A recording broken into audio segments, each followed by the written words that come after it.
Hi friends, நம்ம இன்னைக்கு டெய்லரிங்ல வந்து பாத்தீங்கன்னா சீம் ரிப்பேர் பத்தி தான் பார்க்க போறோம். இந்த சீம் ரிப்பேர் பாத்தீங்கன்னா இந்த ரெண்டு மாடல்ல நமக்கு வந்து கிடைக்கும். எல்லா ஷாப்ஸ்லயுமே இப்போ அவைலபிளா இருக்கு. நீங்க வாங்கி யூஸ் பண்ணிக்கலாம். பாருங்க, இந்த சீம் ரிப்பேர் வந்து இந்த மாதிரி தான் இருக்கும். இது வந்து எவ்வளவு ஹெவியான ஸ்டிச்சஸ்னாலும் நம்ம வந்து அதை பிரிக்கிறதுக்கு ரொம்ப ஈஸியா நம்ம இதை வச்சு பிரிச்சு யூஸ் பண்ணிக்கலாம்.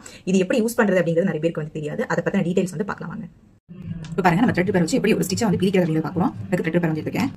இந்த மாதிரி தான் இருக்கும். ஃபர்ஸ்ட் நம்ம எப்பவுமே லாக் ஸ்டிச் போட்டு ஸ்டார்ட் பண்ணிப்போம். அந்த லாக் ஸ்டிச் வந்து நம்ம பிரிச்சுக்கலாம். அதுக்கு நார்மலா இந்த மாதிரியே பிரிச்சுக்கோங்க. லைட்டாக பிரிச்சுட்டாலே வந்துடும். இப்போ நம்ம வந்து பிரிச்சிடும் எண்டில் வந்து இந்த லாக் வந்து நம்ம வந்து பிரிச்சு எடுத்துட்டதுக்கப்புறம் இந்த ரெட் கலரில் இந்த மாதிரி இருக்கு பார்த்தீங்களா, இது வந்து உள் பக்கமாக போகிற மாதிரி வச்சுக்கோங்க. இந்த ஷார்ப்பாக இருக்கிறது வந்து வெளி பக்கமாக இருக்கிற மாதிரி இருக்கணும். இந்த மாதிரி வச்சுட்டு நம்ம கண்டினியூஸாக இந்த மாதிரி எடுக்கலாம். அப்படி இருக்கிறது உங்களுக்கு கஷ்டமாக இருந்துச்சுன்னா இந்த மாதிரி ஓப்பன் பண்ணிக்கோங்க. ஓப்பன் பண்ணிட்டு இந்த மாதிரி வச்சுக்கோங்க.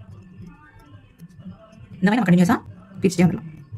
உங்களுக்கு எப்படி வச்சா உங்களுக்கு ஈஸியாக இருக்கும், நீங்கள் ஃபீல் பண்ணுறீங்களோ அந்த மாதிரி கையில் வச்சுக்கோங்க. சரிங்களா? இப்போ பாருங்க, பிரிச்சு எடுத்தாச்சு.